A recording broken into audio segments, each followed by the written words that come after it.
عرب جو ہیں وہ اندر سے کھوکھلے ہو چکے ہیں،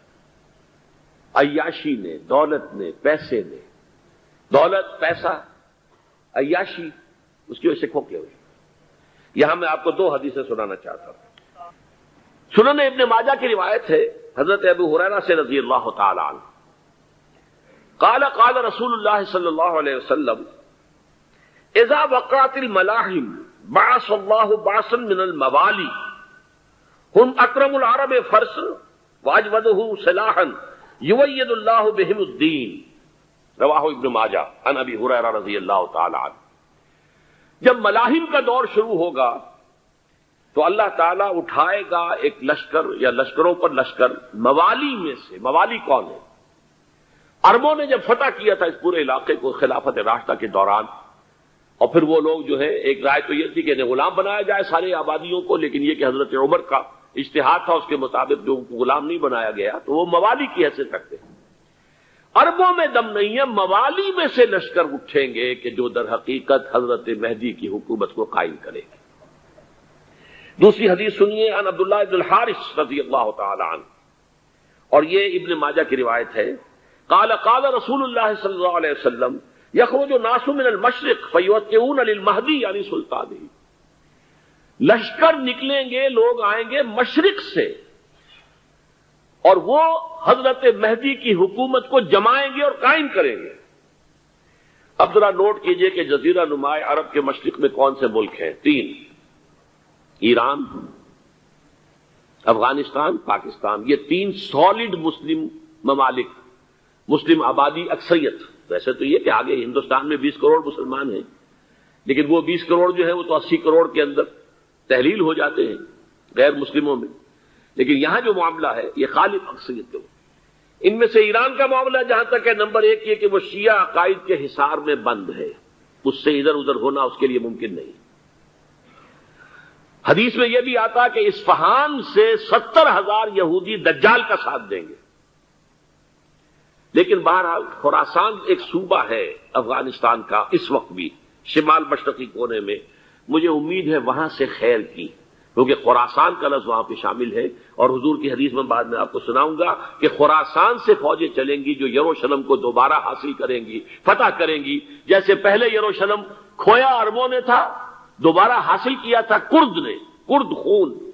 صلاح الدین ایوبی رحمت اللہ علیہ، ایسے اب پھر عربوں نے کھویا ہے، لیکن لینے والے خراسان سے لشکر آئیں گے۔ یخرج من خراسان رایات سود لا یردھا شیء حتی تنصب بإیلیا، خراسان کے علاقے سے کالے علم لے کر لشکر چلیں گے جن کے رخ کو کوئی موڑ نہیں سکے گا جب تک کہ وہ جا کر یروشلم میں نصب نہ ہو جائے۔ اس کے بعد نام آتا ہے پاکستان کا۔ یہ ہے میری اور آپ کی داستان، اور یہ ہے سبب جس کی وجہ سے کہ میں آپ سے یہ گفتگو کر رہا ہوں۔ اصل میں تو کس لیے؟ محض ایک علمی استفادہ، محض اپنی بات آراء کو ظاہر کرنے کا شوق نہیں، بلکہ یہ کہ اپنی ذمہ داری ہم پہچانے کہ ہم کس مقام پر کھڑے ہیں۔ دیکھیے، اس پاکستان کے بارے میں یا ہندوستان کے بارے میں علامہ اقبال نے کہا تھا اپنے ترانہ ملی میں، میر عرب کو آئی ٹھنڈی ہوا جہاں سے، میرا وطن وہی ہے، میرا وطن وہی ہے۔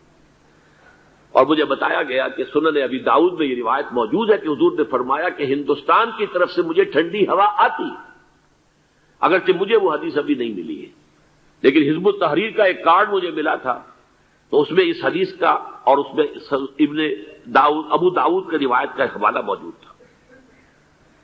لیکن میں جو چیز آپ کو بتا چکا ہوں وہ یہ کہ الف ثانی کا پورا تجدیدی کارنامہ اس ہندوستان کی سرزمین میں ہوا۔ مجدد الف ثانی شیخ احمد سرندی، شاہ ولی اللہ دہلوی، سید احمد بریلوی، وہ تو ہمارے پاکستان میں آ کر جو ہے ان کا خون جذب ہوا ارض پاکستان میں۔ پھر شیخ الہند مولانا محمود حسن۔ تحریک خلافت چلی تو صرف ہندوستان میں چلی اور کہیں نہیں چلی۔ آزادی کی تحریک چلی پوری دنیا میں، وہ نیشنلزم کی بنیاد پر چلی، ملے نیشنلزم، عرب نیشنلزم، ترک نیشنلزم۔ ہمارے ہاں چلی تو اسلام کے نام پر پاکستان کا مطلب کیا؟ لا الہ الا اللہ۔ پھر پاکستان قائم ہوا معجزے کے طور پر، بلکہ نازل ہوا ہے لیلۃ القدر میں، انا انزلناہ فی لیلۃ القدر، جیسے قرآن نازل ہوا لیلۃ القدر میں، یہ پاکستان بھی نازل ہوا لیلۃ القدر میں۔ اس کا برقرار رہنا ابھی تک معجزہ ہے۔ ہندو یہ سمجھتا تھا، کانگریس سمجھتی تھی کہ جھٹپٹ ختم ہو جائے گا، پھر یہ کہ اس کا قرارداد مقاصد کا پاس ہو جانا، مزید بھی اور اضافی دفعات دستور میں آ جانا، اب کمرشل انٹرسٹ کو ربا قرار دے کر حرام قرار دینا، یہ سارے لینڈ مارکس ہیں کہ جو اشارہ کر رہے ہیں کسی چیز کی طرف، معاملہ کدھر جا رہا ہے۔ پھر یہ کہ یہ جو 14ویں صدی کے مجدد تھے شیخ الہند، اس کے بعد سے کچھ ایسی شخصیتیں عظیم پیدا ہوئی ہیں ہند میں، جن کو میں سمجھتا ہوں کہ 14ویں صدی کے مجدد اور 15ویں صدی کے مجدد کے درمیان یہ 15ویں صدی کے مجدد کی راہ کو سیدھا کرنے والے، جیسے کہ حضرت یحییٰ نے کہا تھا میں تو آنے والے کا راستہ سیدھا کر رہا ہوں حضرت عیسیٰ کے لیے، ایسے ہی 15ویں صدی کے لیے امام مہدی کے لیے راستہ صاف کرنے والے سب سے پہلے علامہ اقبال، جنہوں نے اسلام کا تصور دین کی حیثیت سے دوبارہ زندہ کیا ہے، ورنہ اسلام ایک مذہب کی شکل اختیار کر چکا تھا۔ پھر مولانا مودودی، مولانا ابوالکلام آزاد حکومت الہیہ کے نعرے کے ساتھ میدان میں آئے۔ یہ اقبال نے جو تصور پیش کیا تھا اس پر عملی جد و جہد کے لیے حزب اللہ قائم ہوئی۔ نوٹ کر لیجئے 11 برس کا فرق ہے عمر کا علامہ اقبال کے اور ابوالکلام کے، اور 1913 میں جب حزب اللہ قائم کی ہے اس وقت علامہ اقبال کی ملی شاعری اپنے عروج کو پہنچ چکی تھی۔ پھر یہ کہ علامہ اقبال کے بعد تعبیل جو ہے اس کام کی وہ ابوالکلام نے کی، لیکن روایتی علماء کی شدید مخالفت کی وجہ سے وہ بددل ہو کر چھوڑ گئے، کانگریس میں شامل ہو گئے، بساط جو ہے حزب اللہ کی انہوں نے لپیٹ دی۔ پھر مولانا مودودی آئے، انہوں نے وہ ڈور جو ہے اس کا سرا تھاما، جماعت اسلامی قائم کی حکومت الہیہ ہی کے قیام کے لیے، اگرچہ میرے نزدیک یہ کہ وہ انتخابی اور ایک قومی سیاست کی ایک جماعت بن کر پاکستان میں جو ہے دلدل میں پھنس گئی ہے۔ اب ہم اس کی کوشش کر رہے ہیں، تنظیم اسلامی اور یہ تحریک خلافت جس کے تحت یہ جلسہ ہو رہا ہے، یہ ساری چیزیں وہ ہیں کہ آپ کو سوائے پاکستان کے اور کہیں نہیں ملیں گی پوری دنیا۔ معلوم ہوتا ہے کہ پاکستان کو بہت بڑا رول پلے کرنا ہے اس میں، اور اس کے ساتھ اب جمع کر لیجئے افغانستان کی عمارت افغانستان، اسلامی عمارت افغانستان قائم ہو چکی ہے۔ یہ پچھلے 20 سالوں میں جو کچھ وہاں ہوتا رہا ہے اس سے پہلے تصور نہیں ہو سکتا تھا۔ کابل جو ہے وہ تو جیسے پیرس کا تمدن تھا ویسے کابل کا تھا، وہی لباس، وہی سکرٹس۔ یہاں جب آئے تھے شاہ ظاہر شاہ سرکاری دورے پر تو ان کی جو ملکہ صاحبہ تھی ان کے ساتھ وہ سکرٹ میں ملبوس تھی۔ کابل جو ہے وہ بالکل ایک پیرس کی طرح کا شہر تھا۔ آج کابل جو ہے جا کر دیکھیے، علامہ اقبال کے فرزند بھی دیکھ کر آئے ہیں، تو اگرچہ وہ خود میں سمجھتا ہوں کہ خاصے انہیں آپ لبرل کہیں، آزاد خیال کہیں، لیکن اس درجے متاثر ہو کر آئے تھے کہ انہوں نے یہ کہا افغانستان میں جو میں نے حالات دیکھے ہیں کہ اگر 2-4 اور مسلمان ملکوں کے اندر یہ نظام قائم ہو جائے تو پوری دنیا مسلمان ہو جائے گی۔ یہ سب کچھ کیسے ہو رہا ہے؟ یہ آنے والے دور کی جھلکیاں ہیں۔ Coming events are casting their shadows before. یہ سب بتا رہے ہیں کہ پاکستان افغانستان کو مل کر اس میں کوئی عظیم رول پلے کرنا ہے۔ اور اس کے ضمن میں اب میں علامہ اقبال کے بارے میں آخری بات کہہ رہا ہوں۔ علامہ اقبال کے بارے میں عام یہ خیال ہے، انہوں نے اپنے خطبات میں مہدی کا اور نزول مسیح کا، حالانکہ میں کل پڑھ رہا تھا مولانا سعید احمد اکبر آبادی رحمۃ اللہ علیہ کا ایک مقالہ ان کا کہ علامہ اقبال نے ابن خلدون کے بارے میں یہ کہا ہے کہ مہدی کا اور نزول عیسیٰ کا دونوں کا انہوں نے انکار کیا ہے، حالانکہ ابن خلدون نے نزول عیسیٰ کا انکار نہیں کیا، صرف مہدی کا انکار کیا ہے۔ بہرحال علامہ اقبال نے خطبات میں انکار کیا ہے، لیکن یہ کہ اپنی شاعری کے اندر میں چیلنج کرتا ہوں کسی بڑے سے بڑے اقبال شناس کو، ان کا یہ شعر ذرا سنیے: خضر وقت از خلوت دشت حجاز آید بروں، کارواں زی وادی دور و دراز آید بروں۔ خضر وقت، امام وقت، رہنمائے وقت، قائد وقت، خلوت دشت حجاز، حجاز کی صحرا کی کسی خلوت گزینی سے نکل کر باہر آئیں گے۔ میں حیران ہوتا ہوں علامہ کے اس فکر پر اور اس مصرے پر۔ یہاں انہوں نے شیعہ اور سنی دونوں کے کانسیپٹ جمع کر دیے۔ شیعہ کا کانسیپٹ یہ چھپے ہوئے کسی غار میں وہاں سے برآمد ہو گئے، اور ہمارا کانسیپٹ میں ام سلمہ رضی اللہ تعالیٰ عنہ کی حدیث سنا چکا، چھپے ہوئے ہوں گے وہ وہاں پر، مدینے سے نکل کر آ کر مکے میں چھپ جائیں گے۔ اس خانہ جنگی کی حالت میں لوگ ان کی طرف دیکھ رہے ہوں گے، سوچتے ہوں گے انہیں میدان میں آنا چاہیے، کوئی پارٹ پلے کرنا چاہیے، امت کی رہنمائی کرنی چاہیے، لیکن وہ چھپیں گے، وہ کارے ہوں گے، وہ اس ذمہ داری کو قبول نہیں کرنا چاہیں گے، جا کے چھپ جائیں گے مکے میں، وہاں سے مکے والے انہیں نکالیں گے، اور وہ کارے ہوں گے، انہیں بالکل یہ پسند نہیں ہوگا کہ یہ ذمہ داری اٹھائیں۔ تو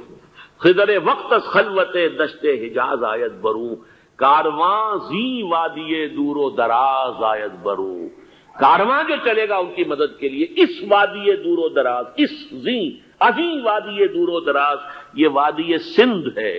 وادی سندھ جو ہے ہم سمجھتے ہیں کہ صرف یہ پاکستان اور پنجاب جو ہے یہ اس میں شامل ہے، سندھ اور پنجاب نہیں، افغانستان کا پورا مشرقی علاقہ اس میں شامل ہے۔ جیسے دریائے جہلم سندھ میں جا رہا ہے، جیسے دریائے گلگت سندھ میں آ کر ملتا ہے، جیسے دریائے چناب اور راوی اور جہلم اور یہ سب جا رہے ہیں اور آ رہے ہیں، اسی طرح دریائے کابل کہاں سے آ رہا ہے، دریائے گومل کہاں سے آ رہا ہے، ٹوچی کہاں سے آ رہا ہے، یہ سارا جو ہے ڈرین جو ہو رہا ہے، ایسٹرن جو ہے پارٹ آف افغانستان، یہ سب وادی ہے۔ اس وادی کے یہ دو حصے ہیں، ایک حصہ جو ہے یہ ادھر پاکستان میں ہے اور اسی وادی کا دوسرا حصہ جو ہے وہ افغانستان میں ہے۔ کارواں زی وادی دور و دراز آیت بروں، کارواں چلے گا یہاں سے، یخرج ناس من المشرق یؤتون للمہدی یعنی سلطان ہی، مشرق سے فوجیں چلیں گی کہ جو مہدی کی حکومت قائم کریں گی، اور یخرج من خراسان رایات و سود، اور خراسان سے سیاہ پرچم چلیں گے کہ جن کا رخ کوئی موڑ نہیں سکے گا، حتیٰ تنصب بیلیا، یہاں تک کہ وہ جا کر یروشلم کے اندر نصب ہو جائیں گے۔ حضرات، میں ایک میری گفتگو کا حصہ باقی تھا لیکن میں اسے چھوڑ رہا ہوں، اس لیے کہ گلوبلائزیشن جو اس کی ہوگی، جو خلافت علی منہاج النبوہ کی تجدید کامل حضرت مہدی کے ہاتھوں عرب میں ہوگی، اس سے پہلے اس کے لیے محنت، کوشش، جد و جہد پاکستان اور افغانستان میں ہو چکی ہوگی جو اسے سپورٹ کرے گی اور وہاں جا کر حکومت قائم کرے گی۔